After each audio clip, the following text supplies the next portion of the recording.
में जो त्रासदी आई आप लोग सुने होंगे। प्रकृति के साथ यदि हम छेड़खानी करेंगे तो हम ही गर्त में जाएंगे, भगवान का कुछ नहीं बिगड़ेगा।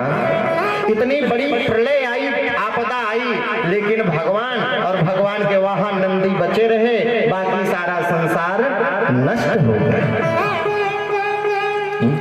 तो सत्य को कभी मिटाया नहीं जा सकता है।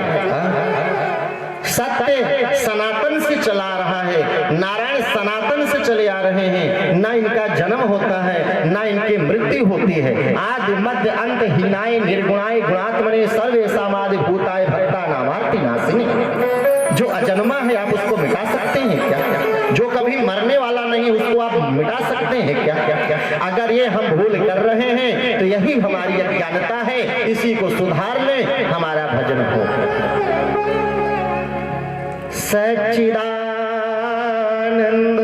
बोले सत्य पर चित्त लगाने से आनंद की अनुभूति होती है, जिसकी खोज में हम लोग लगे रहते हैं। आनंद मिले, सुख मिले, दिन रात प्रयास करते हैं, कार्य में लगे रहते हैं, भजन के लिए भी समय नहीं निकाल पाते हैं। कहते हैं महाराज समय नहीं मिल पा रहा है। कहां से समय मिले? आपका मन शुद्ध नहीं है, आपका भाव पवित्र नहीं है, तो भाव कैसे पवित्र करें? एक जगह हम कथा में थे, वहां एक विदेशी व्यक्ति आए, उन्होंने कहा महाराज आप इंडियन लोग पत्थर में भगवान को देखते हैं, ये मूर्तियों में क्या भगवान का दर्शन करते हैं? मेरी कुछ समझ में बात नहीं आती। हमने कहा प्यारे आपको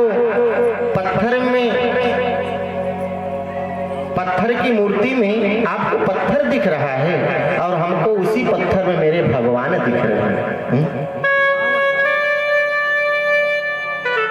आप भगवान के आकार को पत्थर समझ रहे हो और हम मूर्ति समझ रहे हैं।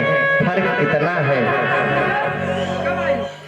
कि आप मरने के बाद पत्थर की पूजा करते हो और हम जिंदा ही अपने माँ बाप की पूजा करते हैं। फर्क इतना है। काबू में तेरा मन नहीं तो ध्यान क्या करें? काबू में तेरा मन नहीं तो ध्यान क्या करें? आंखें न करे दीदार तो मेरा भगवान क्या करे? आंखें न करे दीदार तो मेरा भगवान क्या करे? आपकी आंखों से हमारे भगवान पत्थर समझ में आ रहे हैं और हमारी आंखों से उस पत्थर में हमारे भगवान समझ में आ रहे हैं। हम में और तुम में इतना ही फर्क है। ये फर्क कैसे आया? श्रेणी तो सबकी एक है, मानो की। बोले फर्क इसलिए समझ में आ रहा है कि वो भवकूप में अंधकूप में पड़े हैं और हम सत्संग रूपी साबुन का इस्तेमाल कर रहे हैं, इसलिए हम में और आप में निखार आ रहा है और उन विदेशियों में निखार नहीं आया है। वो व्यसन में, काम वासना में लिप्त है, जो ना तो यहाँ सुख देने वाली है और ना वहाँ सुख देने वाली है। और हम भारतीयों के लिए हमारे भगवान और भगवान के बनाए हुए ग्रंथ जो यहाँ भी सुख देने वाले हैं और परलोक में भी सुख देने वाले हैं, यही है हमारे भगवान की कृपा।